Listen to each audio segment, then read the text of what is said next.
que nous reprenions nos activités, après ce grand moment d'écoute de la réflexion de Jean-Michel Legnaud, on a le plaisir d'accueillir Robert de Burger, le docteur Robert de Burger, qui est psychiatre, psychanalyste et thérapeute familial et formateur de nombreuses personnes qui connaissent ses travaux. Définir Robert de Burger, c'est chercher des mots qui ne sont pas assez vastes pour dire son apport. C'est un clinicien-chercheur, c'est un homme qui a les mains dans le cambouis, qui se met au travail, et qui, au détour de son travail, le pense. C'est donc pas un théoricien froid, c'est un homme qui réfléchit sans cesse et qui propose depuis très longtemps des modèles de pensée, ce qui nous permet de voir notre public d'une manière différente. C'est un homme engagé, c'est un homme présent, c'est un ami, donc j'ai vraiment l'honneur de donner la parole et je me réjouis de tout ce qu'il va nous apporter. C'est tout? Oui. Non, il y a encore une chose que j'ai à vous dire, c'est qu'il fait du vin. Il fait du vin, c'est un producteur de vin. Et chaque fois que je passe chez lui en boire, je rentre avec quand même un projet de cure, parce que ma cirrhose gagne à chaque fois et ce vin est absolument admirable. Voilà, c'est tout. Alors, je remercie Jean pour cet éloge vraiment très touchant. Enfin, on a une longue amitié et moi je suis très touché de ce que tu as dit. Je suis nettement moins touché que tu m'as invité à parler parce que c'est des sujets que j'avais jamais travaillé, j'avais jamais abordé. Donc, ce que je vais présenter aujourd'hui est une grande indulgence parce que c'est une première approche d'un problème, vous verrez, un problème extrêmement difficile. Et la deuxième difficulté que j'ai rencontrée, c'est que M. Legnaud est un plagiaire anticipé. C'est-à-dire, il a dit avant moi des choses que je vais dire. C'est assez extraordinaire, on en a parlé à la pause, c'est-à-dire que par des chemins très différents, puisque moi je suis un clinicien, lui un philosophe, on est tombé vraiment sur des éléments extrêmement proches. Donc je me lance.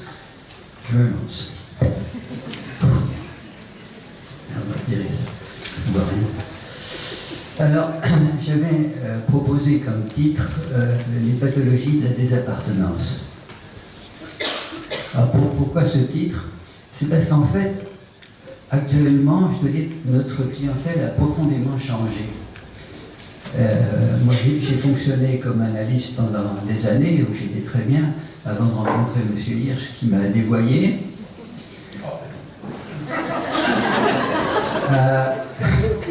Et entraîné sur le terrain des approches systémiques, thérapie familiale, thérapie de couple.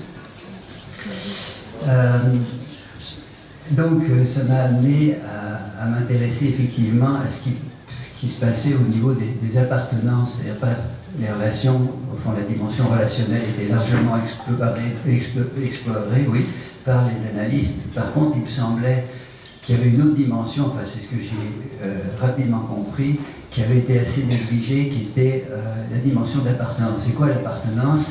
C'est les groupes qui nous donnent une sécurité de base, c'est-à-dire dans le processus d'humanisation, on passe par des phases, c'est-à-dire une phase relationnelle bien sûr avec la mère, etc., mais également, très rapidement, on est identifié, c'est-à-dire qu'on vous déclare à la mairie, par exemple, déjà on vous confère une identité nationale, on va vous donner un prénom, on va vous situer dans une filiation, et puis plus tard vous allez aller dans une bande de copains, puis après vous allez créer comme ça un certain nombre de groupes, où vous développez des relations très particulières, parce qu'elles ne sont pas de sujet à sujet, mais elles passent par le fait qu'on appartient à un même ensemble.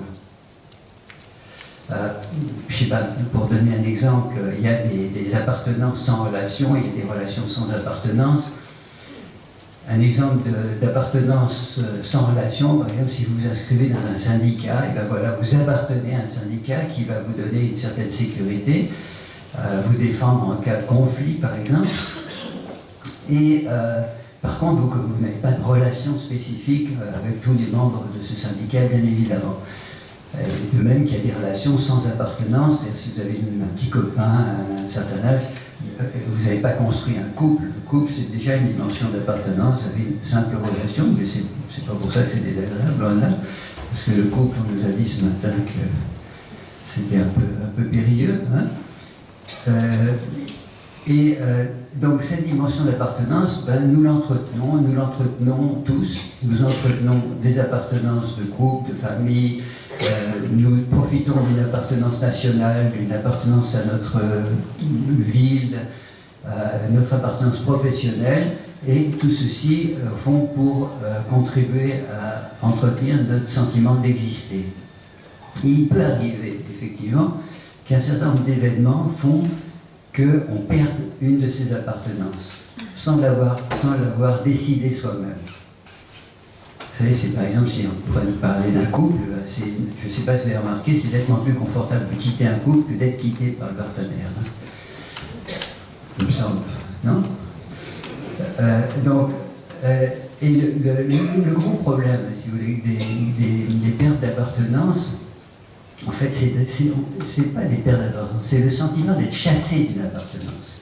Et c'est là où on se rend compte que c'est contenant, que c'est quelque chose qui nous structure. Et donc, lorsqu'on perd une appartenance, que ce soit par un licenciement injuste, votre boîte est rachetée par une autre boîte, et tout à coup on vous dit, bah, écoutez, merci monsieur, c'est pas que vous êtes incompétent, mais tout à coup vous êtes chassé d'un groupe que vous avez investi, et vous vous sentez horriblement mal. Les divorces peuvent provoquer très précisément la même chose, l'impression d'être chassé d'un groupe. Il y a d'autres situations chez les jeunes, par exemple, on voit l'importance pour eux de la bande de copains et qu'il y a quand même pas mal de tentatives de suicide, voire des suicides chez les jeunes qui ont vécu le fait d'être expulsés d'un groupe de copains, d'un groupe d'appartenance, un peu de copines, un groupe d'appartenance investi. Donc, et toutes ces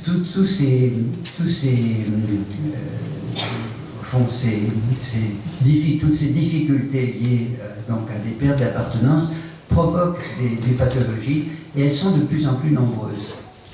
Alors, c'est des pathologies très particulières, puisqu'au fond, ce sont des gens qui, quelquefois, n'y sont pas pour grand-chose. Et même quelquefois, ils y sont pour rien. Et donc, ce sont des gens qui ont pris des briques sur la tête, comme je dis souvent, sans avoir rien demandé. Alors que la clientèle qu'on avait précédemment, c'était beaucoup plus des gens qui jetaient des briques en l'air et qui étaient extrêmement surpris de les prendre sur la tête. Ça s'appelle des névrosés. Mais il y en a de moins en moins. Et donc on est obligé aujourd'hui de développer des nouvelles approches, justement, mais on verra les problèmes que ça pose. Par rapport à des gens, justement, qui souffrent d'une perte d'appartenance. Et vous verrez que notre marge de manœuvre n'est pas extrêmement grande, parce qu'on peut aussi très vite basculer, c'est-à-dire de devenir en tant que professionnel des régulateurs sociaux. C'est-à-dire par exemple des gens qui sont licenciés, on va faire des déprimés, par exemple, ce qui arrange tout le monde parce que au fond la rage est évacuée, la dimension de la rage est évacuée.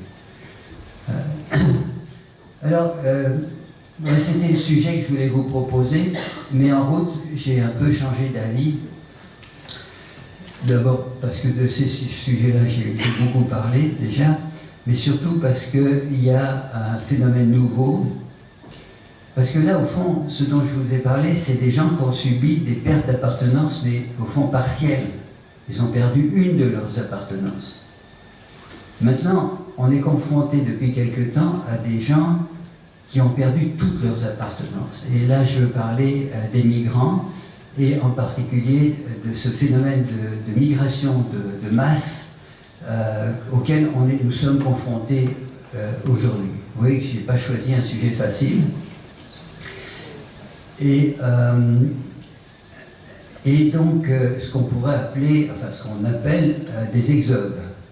Alors aujourd'hui, donc, on est confronté essentiellement à l'exode des Syriens, qui fuient la terreur créée par Daesh, et on est confronté à ces gens qui vont se retrouver très très vite en très grande difficulté.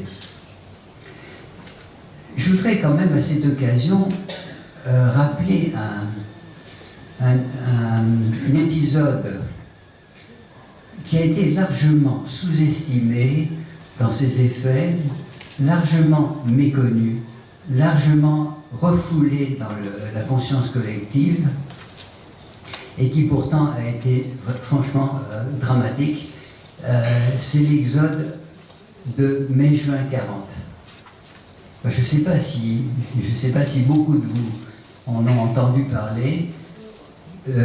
La Syrie, c'est 2 à 3 millions de personnes déplacées, fuyant. L'exode de mai-juin 40, c'est 10 millions de personnes. 10 millions de personnes, un phénomène qui est parti de la Hollande, de gens qui fuyaient la terreur nazie, donc l'effondrement des armées successivement hollandaises, belges, puis françaises, c'est-à-dire que les Allemands sont passés par le nord, donc la population hollandaise a fui massivement, a déferlé sur la Belgique, de la Belgique a filé sur la France, a entraîné toute une population du nord de la France, Paris, etc., donc qui a fui en général plutôt vers le sud, quelquefois vers l'ouest, vers la Bretagne. Et imaginez ces gens qui du jour au lendemain doivent quitter leur maison, tous leurs biens, leurs animaux favoris qui traînaient dans les rues, aucune structure sociale, parce que les premiers à fuir ont été, au fond, la plupart des politiques, la plupart des administratifs, la plupart des gens des banques, la plupart des gens qui pouvaient structurer. Ces gens sont trouvés sans aucune aide, jetés sur les routes, jetés sur des trains bondés. Les premiers ont fui en voiture, d'accord, mais les suivants, ils étaient à pied, ils étaient dans les charrettes, ils étaient sur des vélos. Les images sont dramatiques. Avec, en plus, tant qu'à faire, les Allemands qui avaient envoyé donc des bombardiers, les fameux Stuka, qui bombardaient les fugitifs. Et pas qu'un peu, je veux dire, c'était vraiment, il y a eu énormément de morts. Et dans ces fugitifs, il y avait quoi? Il y avait effectivement des gens du coin, de Hollande, de Belgique, qui avaient des apatrides. Il y avait des fous, parce que les infirmiers, les cadres médicaux ont fichu le camp. Et tout ce qu'ils ont trouvé de bon à faire, c'est d'ouvrir les portes de l'asile. Il y avait donc ces gens qui erraient complètement perdus. Les prisons, les gardiens ont fui. Il y a eu quelques convois de prisonniers qui ont d'ailleurs été très maltraités pendant leur le transfert. Et donc les autres sont dispersés. Et puis vous aviez des militaires qui refluaient, bien sûr, du fond. Un mélange incroyable avec des femmes, des enfants, des vieillards, et tout le monde comme ça, se bousculant sur les routes. Les gens ont conservé pendant des années le bruit des Stuka quand ils piquaient. Il y avait une espèce de sifflement très très particulier qui leur restait. Alors ce qui est extraordinaire, c'est à quel point d'ailleurs, encore une fois, cet épisode a été très peu repris, très peu discuté. Au fond, alors qu'il a marqué les mémoires de nombre de familles, de nombre de sujets. Ma mère en particulier, puisqu'elle m'avait, à l'époque, j'avais 5 mois. Et donc, qu'est-ce qu'il advient de tous ces gens? Alors, une partie de ces gens ont pu revenir. C'est-à-dire que Pétain a essayé, donc le fameux maréchal Pétain, a fait en sorte à un certain moment qu'il y a eu un reflux, c'est-à-dire il a proposé à un certain nombre de gens, à l'exclusion effectivement des apatrides, des juifs, de tout ce qui déplaisait à l'époque, de remonter, mais enfin une grande partie est restée à distance, soit dans une zone qu'on appelait zone libre. Ça n'a pas duré longtemps. Les conséquences, c'était, au fond, une désappartenance totale. Les gens avaient perdu leur ville, leur cité, là où ils vivaient, cet environnement contenant, qui est une appartenance, dans une petite ville en particulier, où les gens se connaissent. Les familles ont été dispersées, c'est-à-dire qu'il y avait une telle bousculade que beaucoup d'enfants sont retrouvés complètement seuls.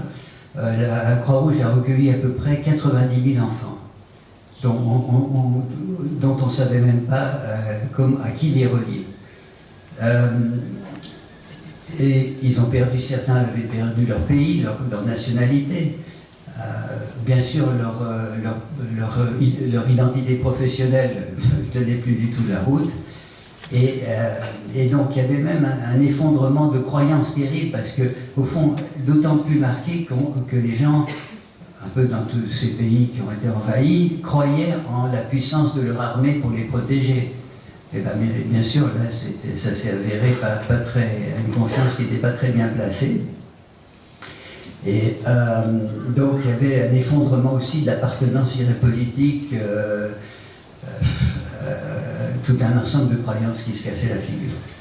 Et cette solidarité qui est normale, un groupe d'appartenance, l'intérêt d'un groupe d'appartenance, c'est que ça crée une solidarité. Ça crée un sentiment où, il faut qu'il y ait une entraide, il faut qu'il y ait une sécurité sociale, il faut qu'il y ait... Vous voyez, il y a tout un ensemble d'éléments qui représentent quelque chose de l'ordre d'un apport à une sécurité de base qui est tellement importante pour chacun de nous. Tout ça disparaît. Alors, et les gens, moi j'avais, il y a longtemps déjà, repéré une phrase qui était dite par une réfugiée de Rwanda, une Tutsi, qui a dit cette phrase extraordinaire, qu'elle était dans le nu de la vie.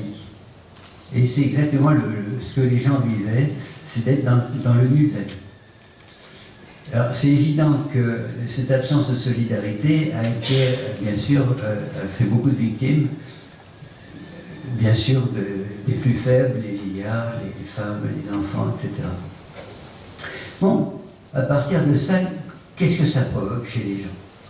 Une fois qu'ils ont traversé cet enfer. Alors il m'a semblé qu'il y avait trois voies. Certains se sont effondrés, c'est-à-dire n'ont pas supporté ce qui leur arrivait, de ne plus être reconnus, de ne plus avoir justement cette reconnaissance, ce support identitaire qui était leur appartenance. Et donc il y a eu pas mal de suicides. Je vous rappelle celui de Stefan Zweig, qui vraiment s'est suicidé dans ce contexte où sa grande souffrance, il disait « Je suis publié dans toutes les langues sauf en allemand. Et c'est en allemand que je vais écrire. » Et donc il a vraiment, on voit très bien comment il a associé cette désappartenance du migrant à donc sa volonté suicidaire. Bon, il y a des dépressions heureusement moins importantes, n'empêche que c'est pas ce qui manque.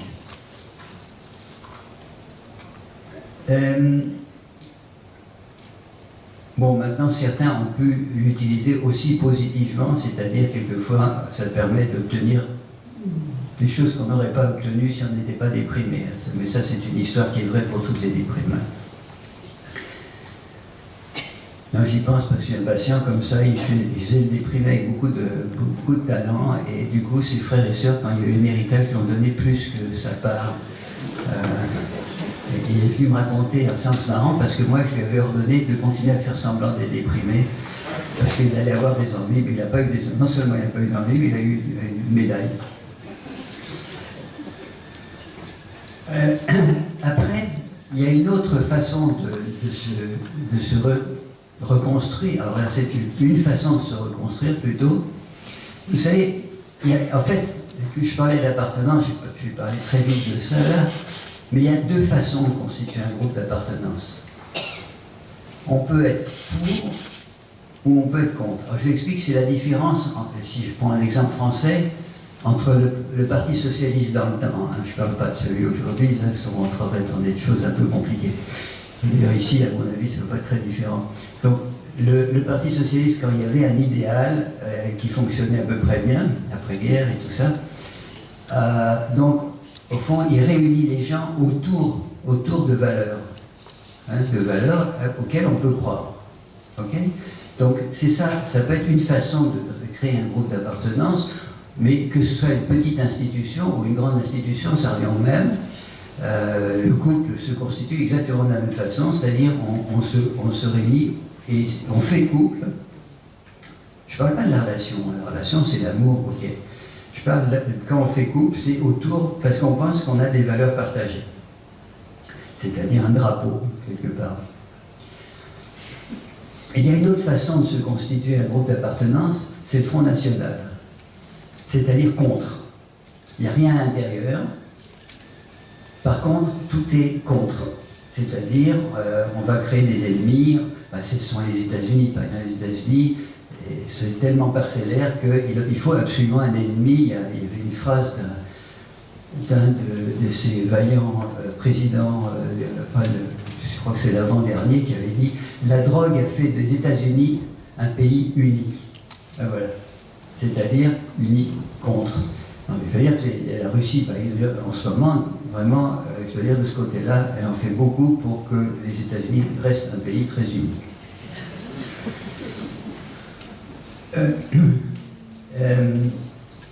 Alors, effectivement, à la suite de ces oui, de ce que les gens ont vécu, de ces violences que les gens ont subies. Je dis violence et pas traumatisme, parce qu'il ne faut pas confondre.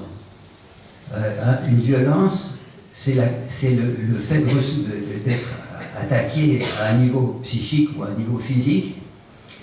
Le traumatisme, c'est la conséquence de la violence. On sait par exemple qu'il y a des violences qui, chez certaines personnes, vont générer, au groupe, vont générer des traumatismes, chez d'autres pas. Donc il faut distinguer les deux.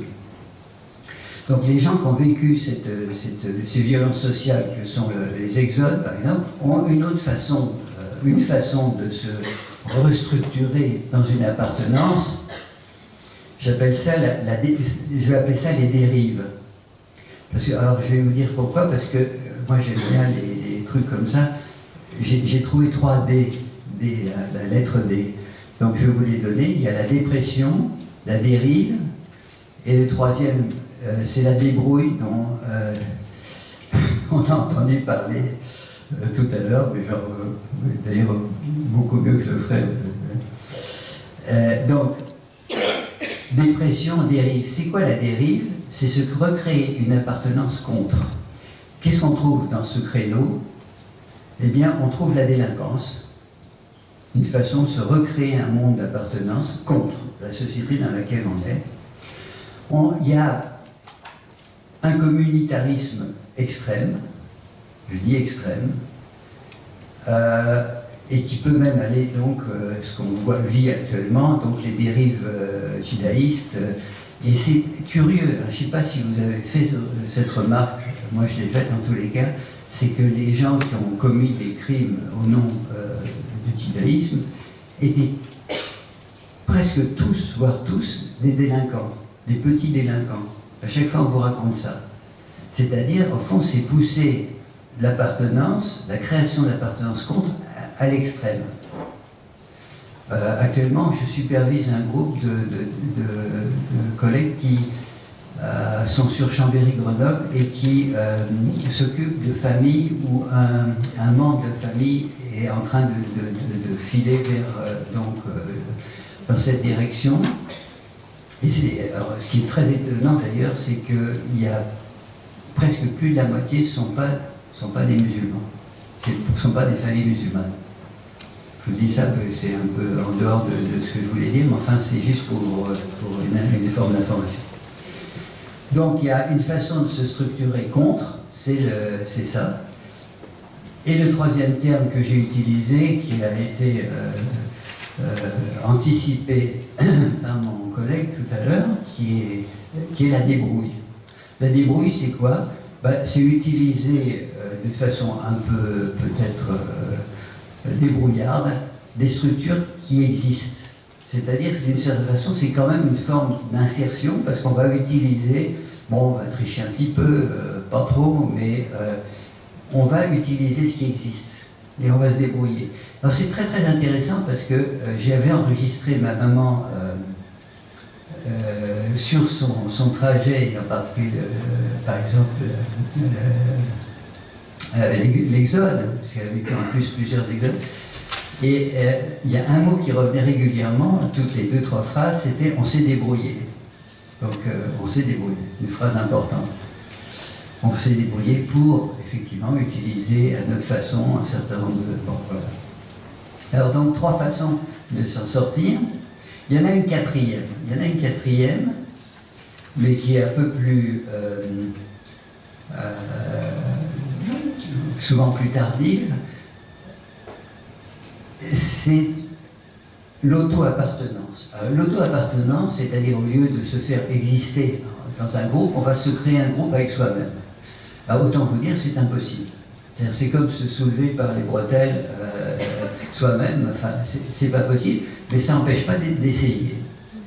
Et il y a une phrase d'Artaud, d'ailleurs, qui résume alors splendidement ces tentatives. Il dit ceci: nul n'a jamais écrit ou peint, sculpté, modelé, construit, inventé que pour sortir en fait de l'enfer. Je répète la phrase. Nul n'a jamais écrit ou peint, sculpté, modelé, construit, inventé que pour sortir en fait de l'enfer. Donc c'est vraiment là, au travers de l'art, au travers de l'invention, au travers de la créativité, qu'on tente effectivement, et c'est toujours l'effort, toujours inabouti de l'artiste, heureusement inabouti, parce que sinon il ferait une seule œuvre. On voit très bien qu'une fois qu'ils ont signé, c'est fini, c'est parti, il faut recommencer. C'est-à-dire c'est un éternel recommencement. Donc 3D plus l'auto-appartenance. Alors,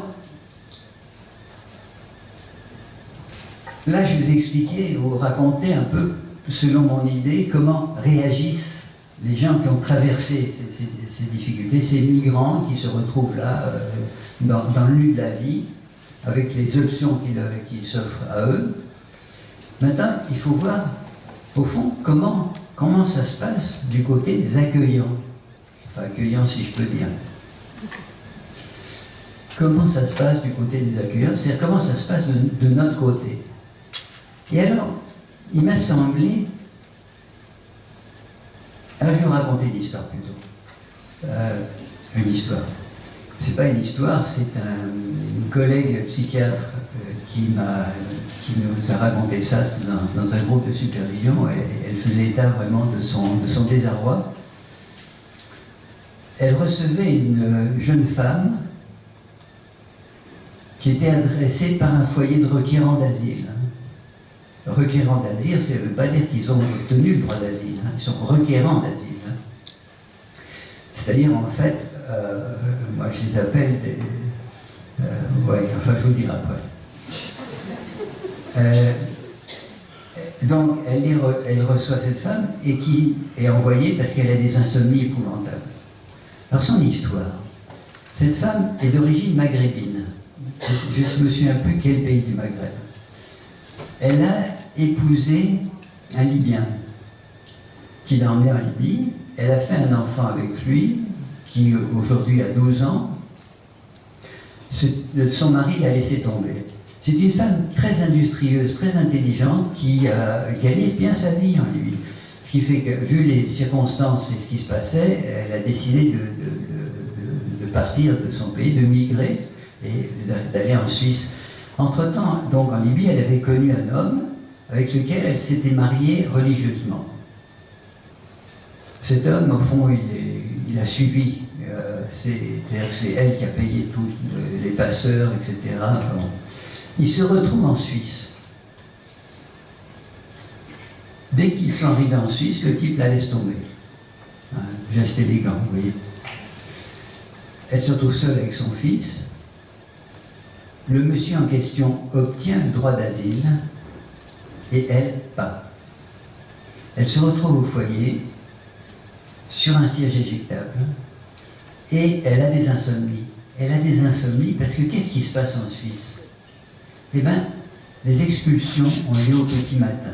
Ils viennent chercher les gens à 6 h du matin, ils les prennent au saut du lit, ils ne leur laissent même pas le temps de prendre leur petit déjeuner, ils les amènent à l'aéroport dans une voiture banalisée, parce qu'il y a quand même des opposants assez pratiques, donc il ne faut pas que ça se voie, il ne faut pas que ce soit une voiture officielle.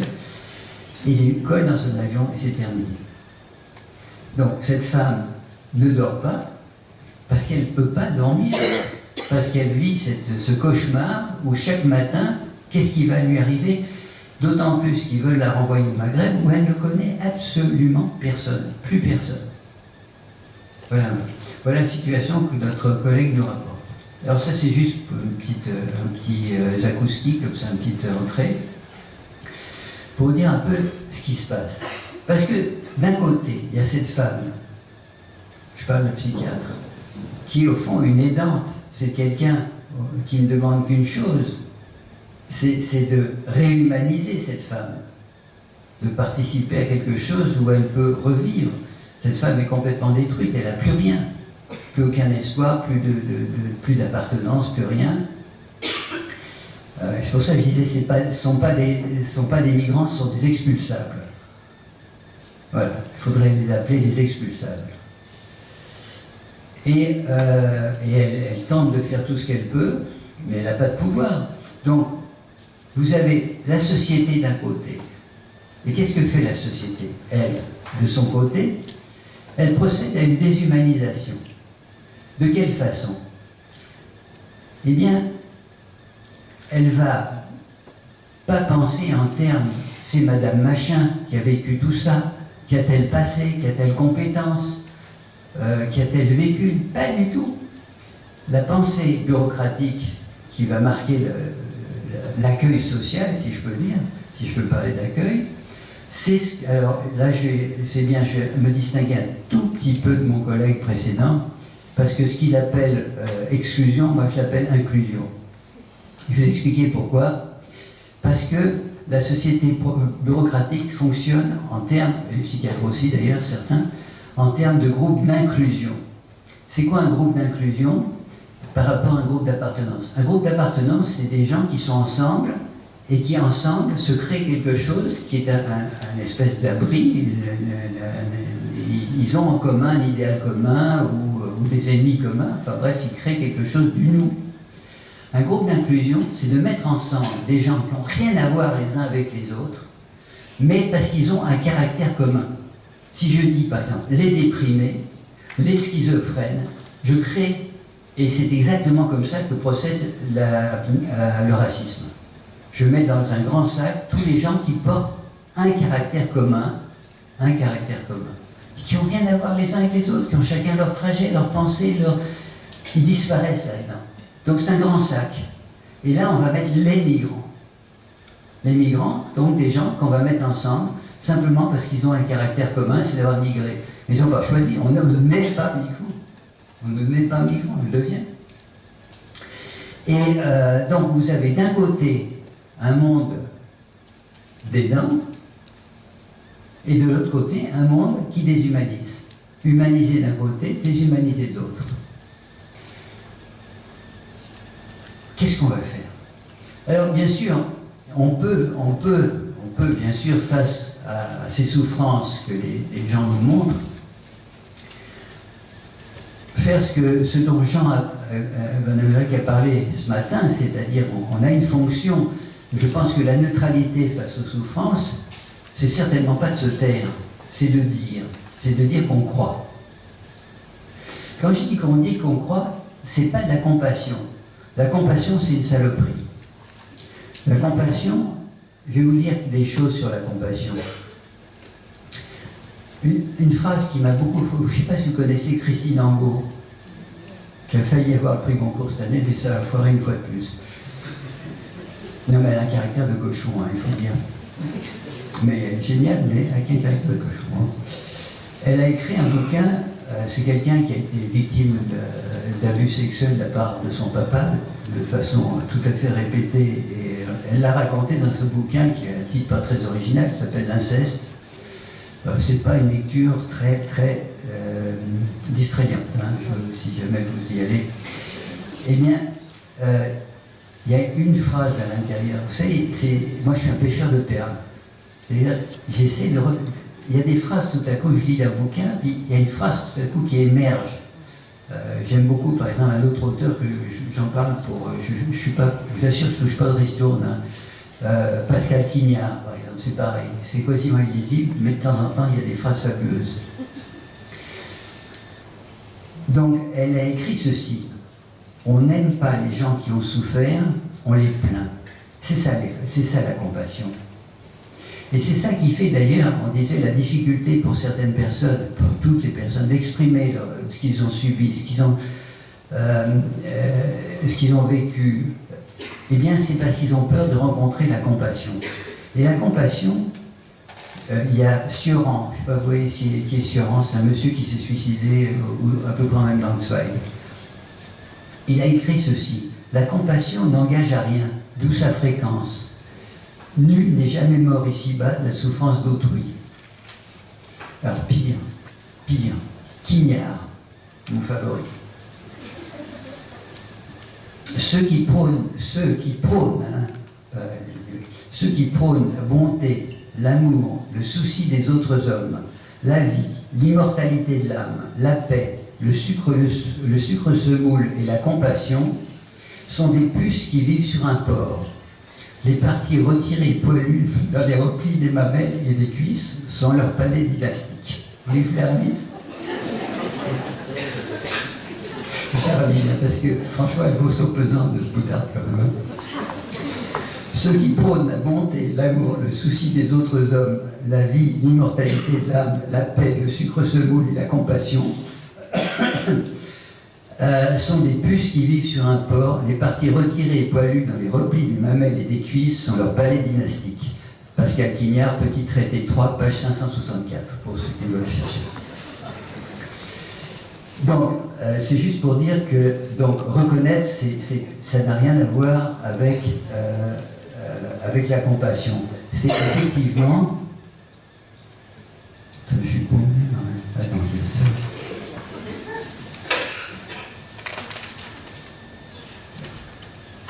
Ça n'a rien à voir avec la compassion. Je raconte juste une petite anecdote pour vous faire comprendre peut-être l'importance de cela. C'est une jeune collègue qui me racontait qu'elle recevait comme ça un migrant aussi menacé d'expulsion, qui était lui d'Amérique du Sud, d'un pays d'Amérique du Sud, et qui lui racontait tous ses malheurs, tout ce qu'il avait subi. Et je lui ai dit, mais et vous avez réagi comment? Oh, elle me dit, moi je suis nul, j'ai rien dit. Hein. Mais j'ai dit, mais vous le croyez? Elle me dit, oui, je le crois. Je dis, mais pourquoi vous ne lui avez pas dit? Et elle me répond, parce que j'avais peur qu'il me demande un certificat.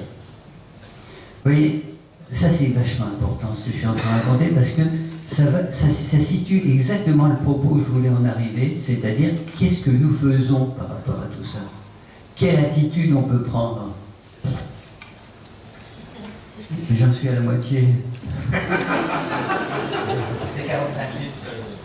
Ça fait 45 minutes? Pour ne pas terminer à 21h, c'est passionnant. Oh, on a le temps, non? Ah ben là alors. Je me suis pas, j'ai cru que j'allais être trop court. Bien, suite, page 5. Ben elle est courte. Alors, juste, mais ça c'est pour qu'on alléger un tout petit peu le propos. Je me suis rendu compte que nous, professionnels, en réalité, on était dans la même position que ces gens-là, que les requérants d'asile, que les migrants.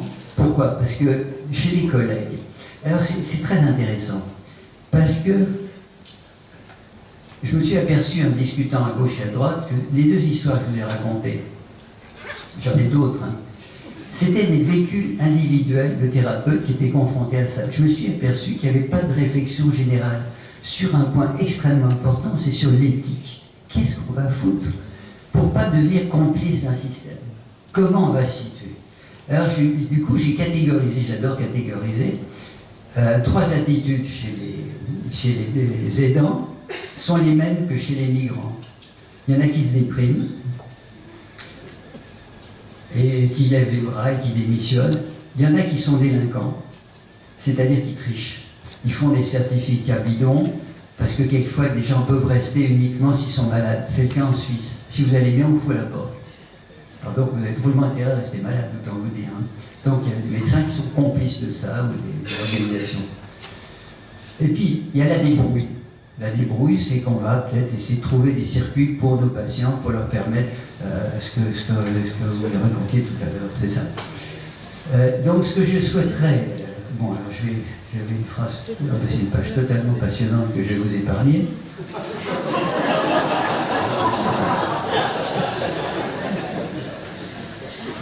Oui, non mais c'est super important quand même pour moi enfin, de dire, c'est la question où on va situer la limite de notre action. Où on va situer la limite de... Vous savez, il y a des collègues qui accompagnent les gens en Suisse à l'aéroport pour qu'ils ne fassent pas de bordel quand on les amène à la ligne. Hein? Ils les bourrent de tranquillisants, c'est comme ça.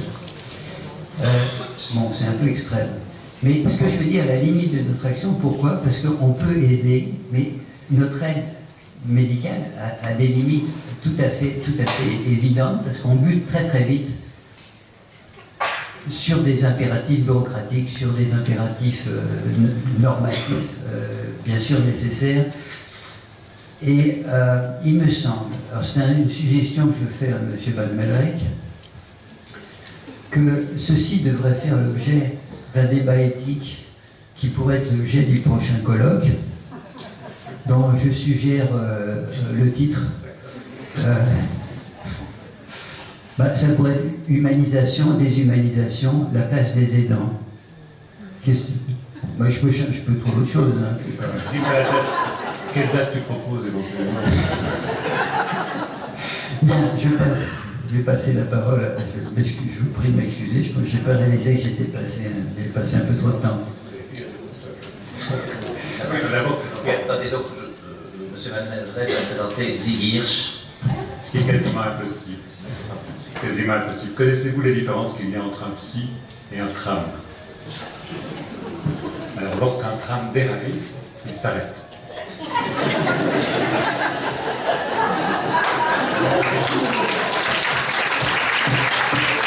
Mais ça, c'est la même histoire que celle de la mère juive et du Rottweiler. La différence, c'est que le Rottweiler, à un moment, il lâche. C'est ça. D'accord, oui. L'idée fondamentale, si je vous raconte cette blague, c'est parce que si vous voulez présenter Ziggy Hirsch, il n'est pas de mots suffisants pour dire tout ce qu'il a apporté. C'est un thérapeute d'exception, mais c'est un homme qui a permis à toute une série de psy, d'assistants sociaux, d'intervenants, de pouvoir désobéir à l'arrêt de dicté par la morale de bonne conduite. C'est un homme qui est un désobéissant et qui met ce qu'il est, son intelligence, sa sensibilité, son histoire, au service de sa créativité, de sa souplesse, et qui fait un chemin autre que celui que la bonne conduite mérite. Alors après, il y a tellement de choses à dire que les mots me manquent, mais je tenais surtout à lui dire combien je suis touché qu'il soit là, parce que c'est un homme de grave exception. Ziggy, à vous la parole.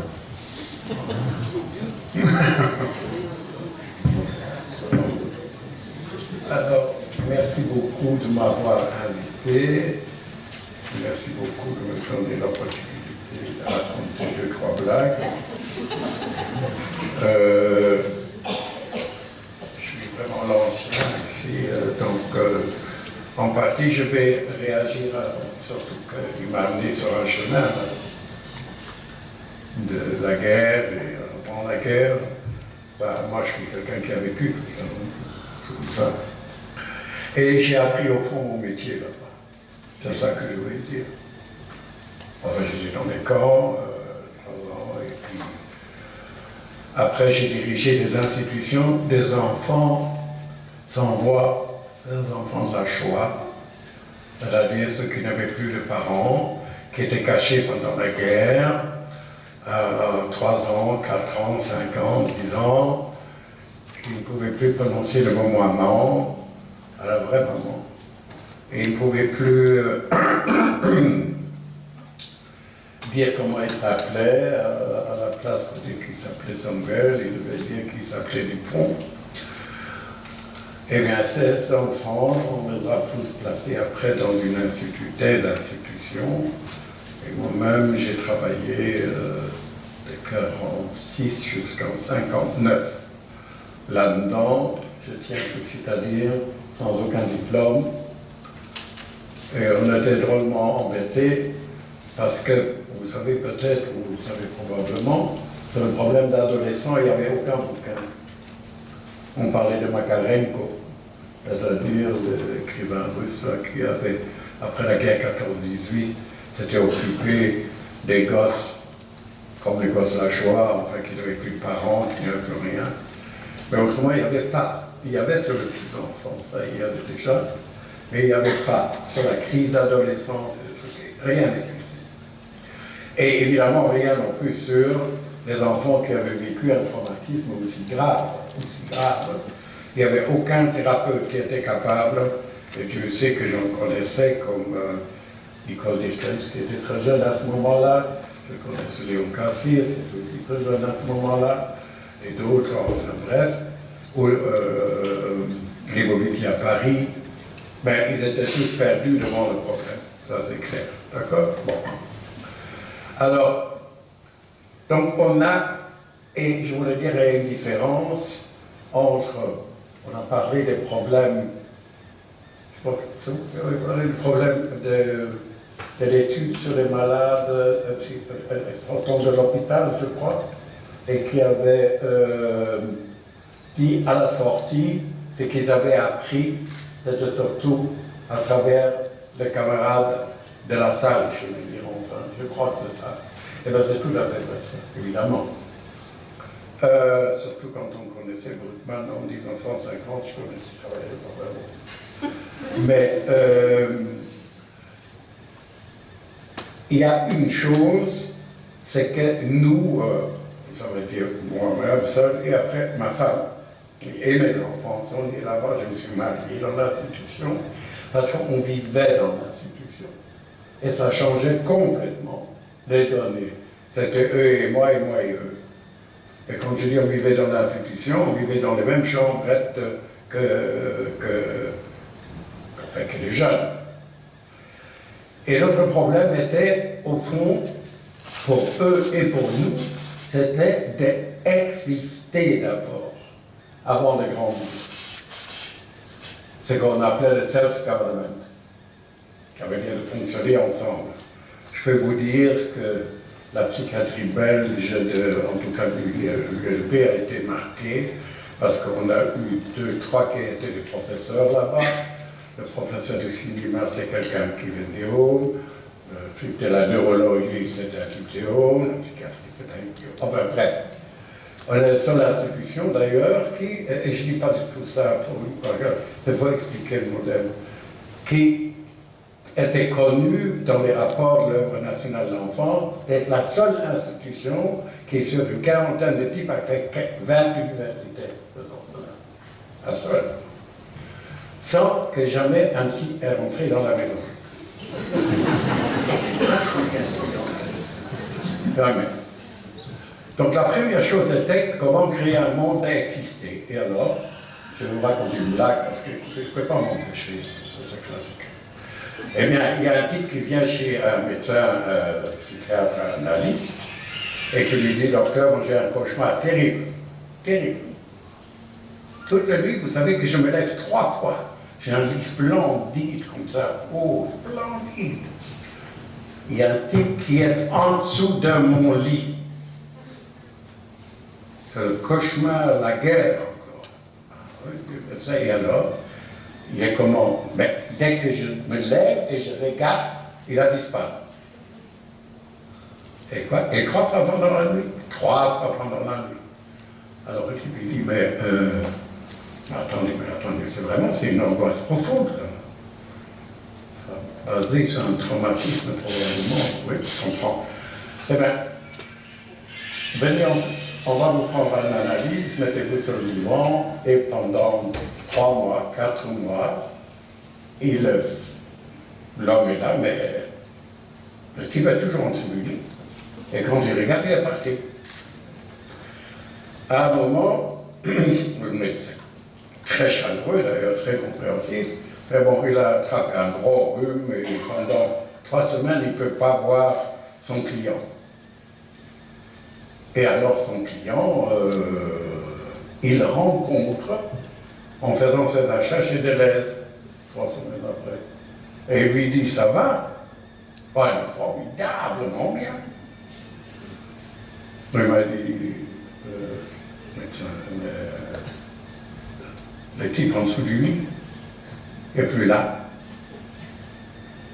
Non, non, je suis en sécurité, il n'est plus là. Alors, le médecin dit, mais qu'est-ce qu'il y a eu? Mais j'ai parlé avec un peu copain rabbin, et alors, il a dit, si le pied.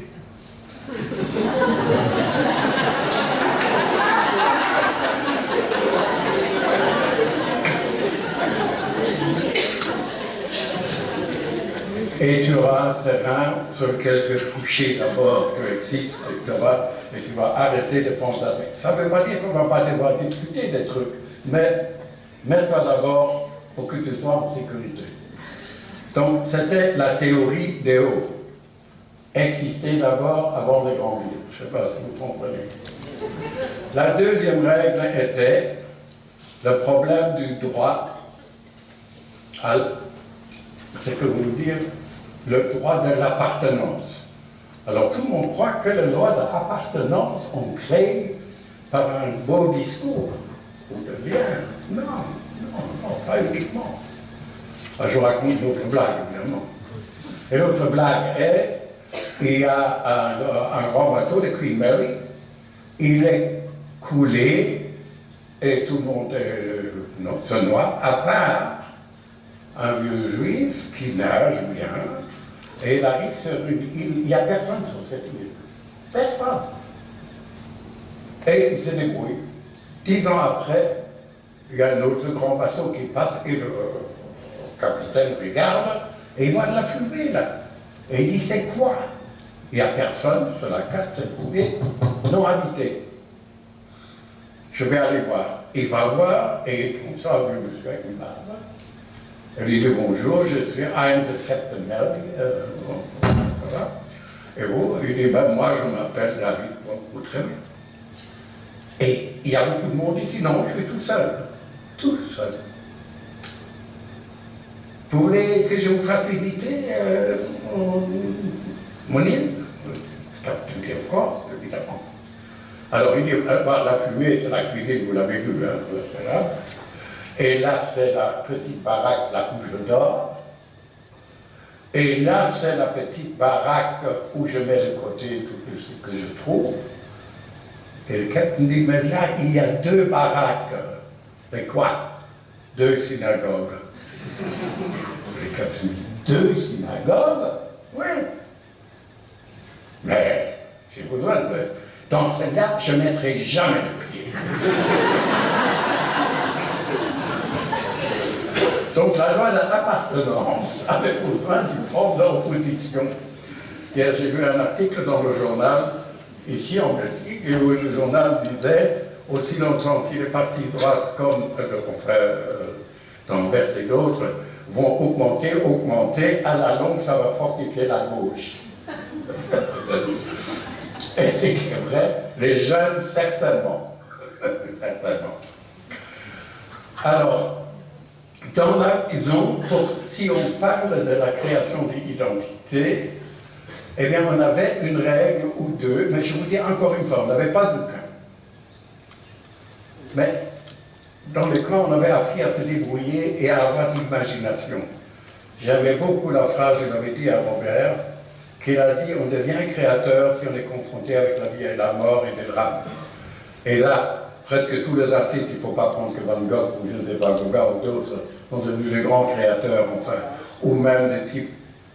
Moi, j'ai dit même Freud, parce qu'il faut quand même savoir que la vie chez les Habsbourg, lui, n'était pas facile du tout, et qu'il y avait des énormes difficultés à ce niveau-là. Donc, c'est dans ce type de création, il a aussi poussé. Je crois que c'est vrai.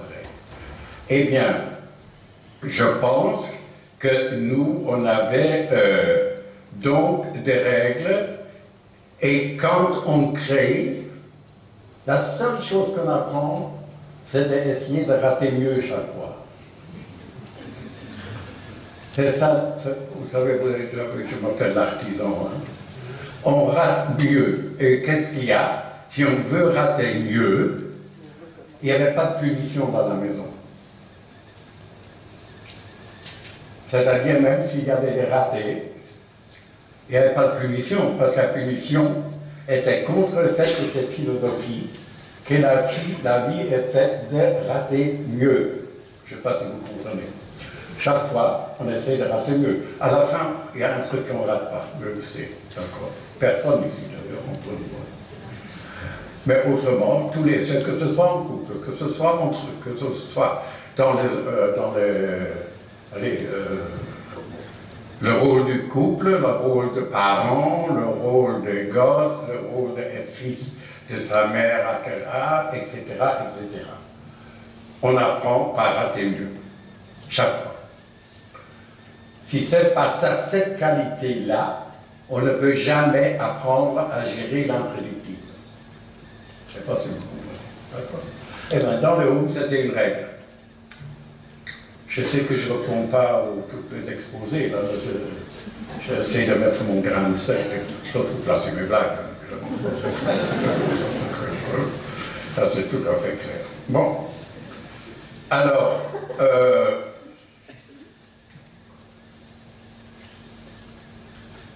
c'est que Robert dit, au niveau de ces 10 millions, là, je vais